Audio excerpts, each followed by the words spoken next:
Colonel Robert W. Fett, Headquarters, Air Weather Service. The advent of meteorological satellites has launched the science of meteorology into a new age. It is every bit as important and revolutionary for this science as was the invention of the telescope for astronomy or the computer for man's exploration of space. The secret of its importance is that nature tends to repeat itself. Patterns that we see and understand in the pictures of today will repeat themselves tomorrow. With this knowledge, we have unique insights into the world's weather and what it means at a glance on a global basis. It is not always obvious what a satellite picture over a given area really means. Much training and study is required, and even then, new surprises are found almost every day. But we have gone far in the past 10 years, thanks to the research of many individuals, and in particular, personnel associated with the National Environmental Satellite Service, to whom we are deeply indebted for much of the material and ideas to be presented in this seminar. Thanks to these people, we have acquired a significant amount of new knowledge concerning the Earth and its weather. This is not an in-depth portrayal, such as we would like to give each of you personally, but it is a summary of some of the really important ideas and concepts that we hope you will be able to work with and put into use on a daily operational basis. Our Air Force meteorologists, Major Jerome Ashman and Mr. Arthur Smith from the Environmental Technical Application Center, Air Weather Service, Military Airlift Command, will present this seminar. Throughout this seminar, we will be discussing cloud patterns and types. It is the understanding of these cloud patterns and types that enable us to make synoptic interpretations of meteorological features. For example, in this picture, taken by a handheld Hasselblad camera from a Gemini satellite at about 150 miles altitude, we can see individual clouds that are easily recognizable. Fair weather cumulus, a few hundred yards in diameter. More important, we can see cloud patterns that reveal the meteorological situation. For instance, this is a sea breeze cloud pattern off the subcontinent of India. How do we know? We can see onshore flow along here and offshore flow here. I know this is elementary, but this is a good time to make a point about satellite photography. If you were in that fair weather area and making an observation, you might report clear in 15. But if you were to the south or southwest, you might report 6 or 7/8 cumulus. At the surface, you'd be so close to the clouds, you wouldn't be able to see the whole sky dome. You wouldn't really know what was going on. From a satellite, the whole cloud pattern is there. Art? Yes, I think there's another elementary point we should put in right about now. What we're talking about here is horizontal and vertical motions in the atmosphere. Upward vertical motions forming the clouds, subsidence dissipating them, right? Right. The horizontal motions act as a sculptor does, forming the clouds into patterns, recognizable and typical patterns that tip us off as to what's going on in the Earth's atmosphere. Before we go more fully into cloud patterns as seen from a satellite, let's look briefly at the products of the different satellites. Tools we'll be using. We have a series of satellites available to us. We have automatic picture transmission from APT satellites such as ESSA-6, ESSA-8, ITOS-1, and NOAA-1. This is an example of an APT product in which there are 2 orbits represented. These have been overlaid by hand. The important thing here is that we can see cloud patterns from a distance of some 700 nautical miles. Here, the cloud pattern indicates vorticity. These cloud patterns indicate vortices. Over in this region, a cloud pattern indicating a cold front. All these synoptic features and many others can be identified from these cloud patterns. This is an example from an ESA-3 satellite which has an advanced Vidicon camera system, AVCS. The photograph was taken from 800 nautical miles in space. Pictures like this one are received at Suitland, Maryland, where the grid is superimposed by a computer. Again, we can see a considerable number of cloud patterns in this picture. For instance, this cloud pattern up here once again indicates vorticity. Cloud patterns out here indicating low-level cyclonic flow. A cloud pattern down here indicating a polar wind max. Going further out into space, out to some 19,000 nautical miles, we have an ATS-3 photograph. This picture, which is a classic in its time, shows approximately 1/3 of the world's weather, from about 50 north to 50 south.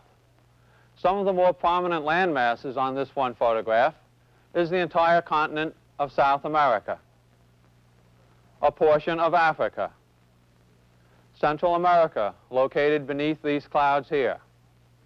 Our significant meteorological features: we find a funnel system in the northern hemisphere, a vortex in the vicinity of Gibraltar, clouds associated with the intertropical convergence zone, a large mass of thunderstorms over Brazil, fog, stratus, and stratocumulus off the west coast of South America, a frontal system in the southern hemisphere, and finally a vortex in the southern hemisphere. Jerry? Now we have a special type of picture to show you. A picture we call a digitized product. AVCS pictures are similar to television pictures, as are all of our satellite pictures. In an AVCS picture, we have approximately 800 raster or scan lines. Since each scan line in an AVCS picture is an electronic signal, it can be broken down by a computer into approximately 800 bits of information. In meteorological slang, we call these brightness bits. Each brightness bit can be assigned to a locator in a computer program, an IJ locator. From this, we can reassemble these bits into a map form, polar stereographic maps or Mercator projections, and to any scale we need, 1 to 10 million or 1 to 20 million. The end result is a digitized and rectified product. In this particular digitized meteorological map, we can see a vortex, an occluded system, a cold front, a center of vorticity, a wave on the front, and low-level cyclonic flow. For the moment, so much for the satellites and their pictures. We've talked briefly about cloud patterns, and earlier we mentioned cloud types. But how can we identify cloud types in a photograph taken some 750 nautical miles away? The answer is that we can use cloud patterns to identify cloud types. For example, in this Gemini picture of Florida, we can clearly see and identify fair weather cumulus over the land. No problem, right? Now, if we put the slide a little bit out of focus, we get a cloud pattern. We can no longer see the individual cumulus clouds. We can, however, make some inferences about this cloud pattern. First, its texture is grainy and uneven. And second, it occurs over the landmass. We can see that the pattern outlines the coast of Florida and Lake Okeechobee. From this, we should be able to rationalize that this is an orographic cloud pattern, more specifically, a diurnally produced cloud pattern consisting of cumulus or towering cumulus. On this slide, we can see the same pattern from a meteorological satellite photo that we saw on the previous slide when it was out of focus. Fair weather cumulus over the Yucatan Peninsula. There's the same grainy or uneven texture to the clouds, and of course they are confined to the land. Climatology and time of day tell us that these clouds would be cumulus rather than stratus or stratocumulus. This brings out another point.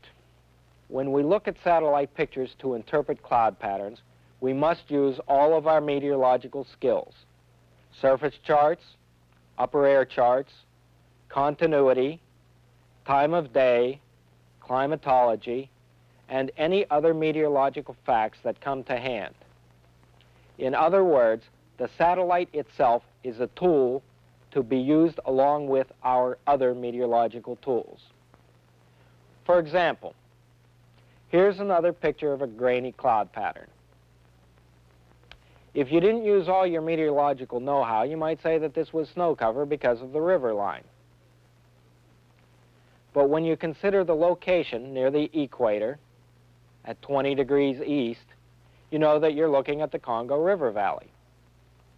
These are clouds and not snow. This is a typical picture of fair weather cumulus clouds, with clouds forming over the warm land and not over the cooler river or lakes. The water and land temperatures may differ only a few degrees, but as you know, that's all it takes to form a cloud under these circumstances. So much for fair weather cumulus. How can we identify cumulonimbus from a satellite?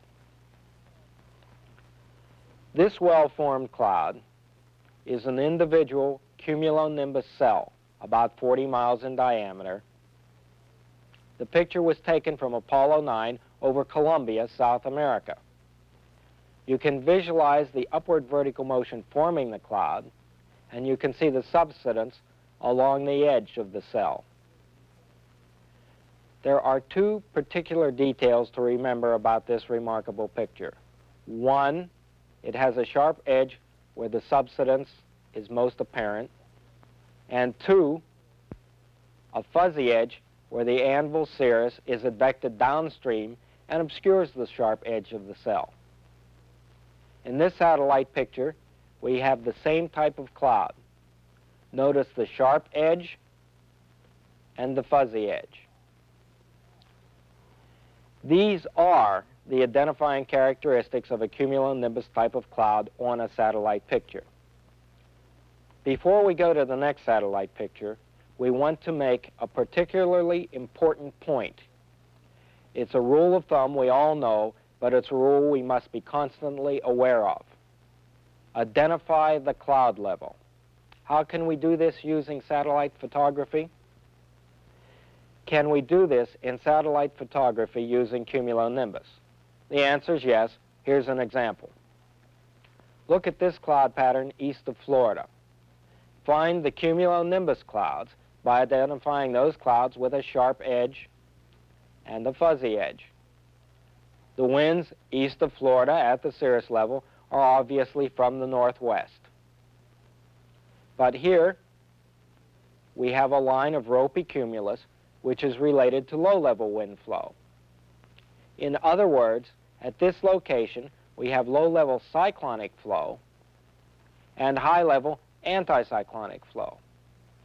Our low-level and high-level wind directions, along with the cumulonimbus activity, allow us to identify this as a tropical storm east of Florida.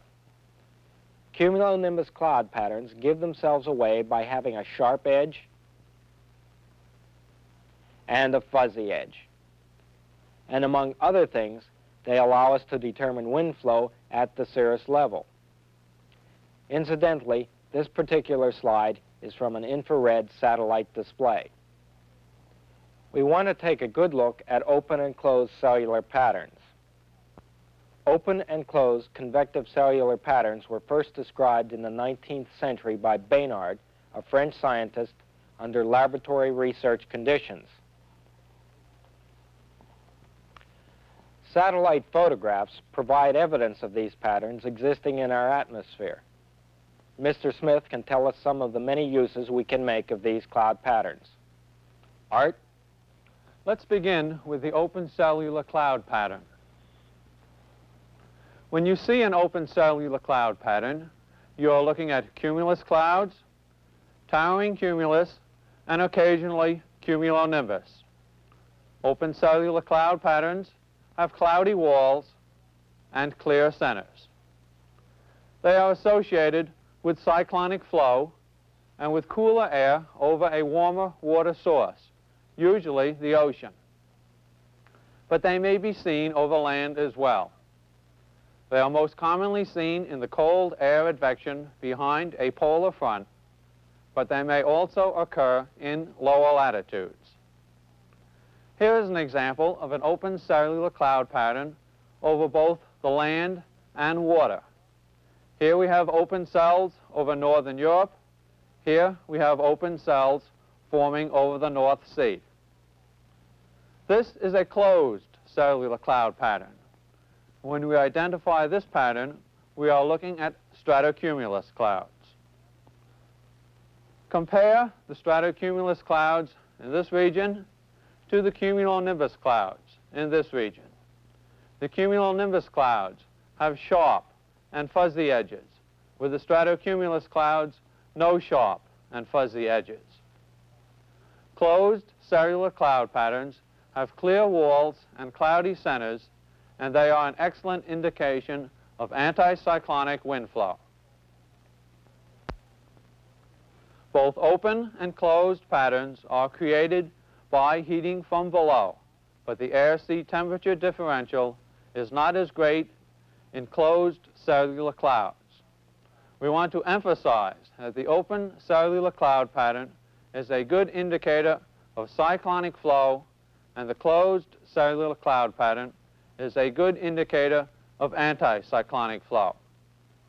In addition, a closed cellular cloud pattern is capped by a subsidence inversion, while the convection of the open cellular cloud pattern is restrained by dry air entrainment. Stratus and small stratocumulus clouds have a smooth, silky appearance and may terminate abruptly.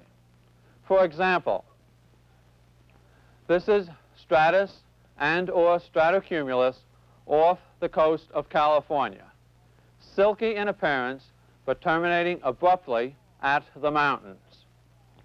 This is fog in the San Joaquin Valley of California, and this is the way fog will always look like in a valley, typically silky in appearance but with the edges terminating abruptly along the valley walls.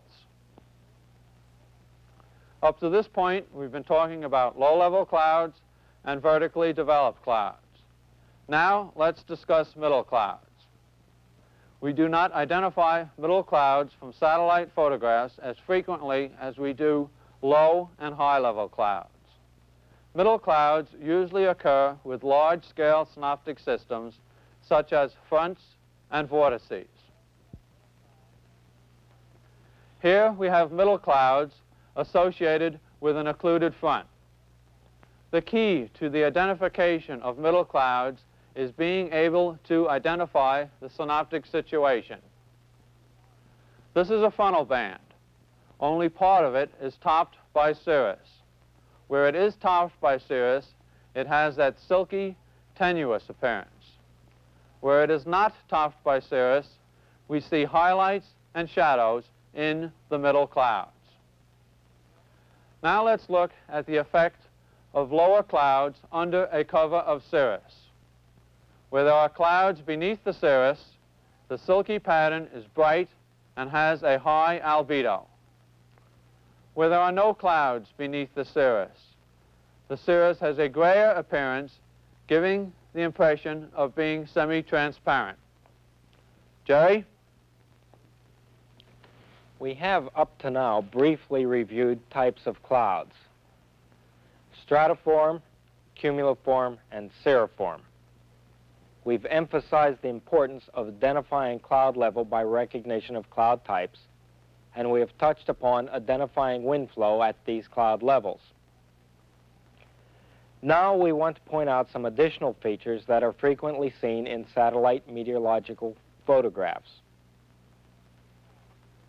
This is a picture of anomalous cloud lines. We suspect they are a type of low-level contrail caused by passing ships, the smokestack effluent providing the nuclei for condensation. We don't know a whole lot about anomalous cloud lines, but what we do know is that they are stratocumulus clouds associated with high pressure at the surface. They occur in a stable, moist air mass with a subsidence inversion. This is another extra feature we sometimes pick up in satellite photography: mountain wave clouds. For mountain wave clouds to be seen in satellite pictures, certain criteria must exist in the atmosphere. Wind speed must be at least 25 knots at mountaintop level.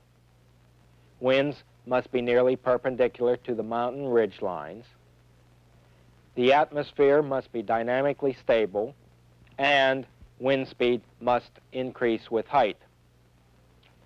Winds in this example would be greater than 25 knots from approximately 280 degrees. This would also be an area of possible turbulence. This picture of mountain wave clouds, along with what we call cap clouds, was taken from a Gemini satellite. Air masses moving over water and around islands will give certain telltale signs that can mean a good deal to the meteorologist. For instance, small-scale eddy patterns that often occur downwind of islands. They are mechanically induced small-scale vortices forming in fields of stratocumulus clouds. In this satellite picture, the eddies in the stratocumulus field are downwind of the Canary Islands. Low-level winds are generally between 10 and 15 knots when the eddies are evident. In satellite meteorological photographs, clouds show up comparatively white, but so does snow. And the last feature we want to bring to your attention in this part of the seminar is snow cover. This is an example of what we call a dendritic snow pattern located over the western United States and Canada. The snow is most apparent on the higher elevations in the mountains and is not seen in the valleys because of shadows or the absence of snow. This is an Apollo picture of a dendritic snow pattern over the Himalayas. Notice the clouds in the lower part of the picture and compare them to the snow texture. Depending on the terrain, the season, and the wind, snow can take on many different patterns and textures.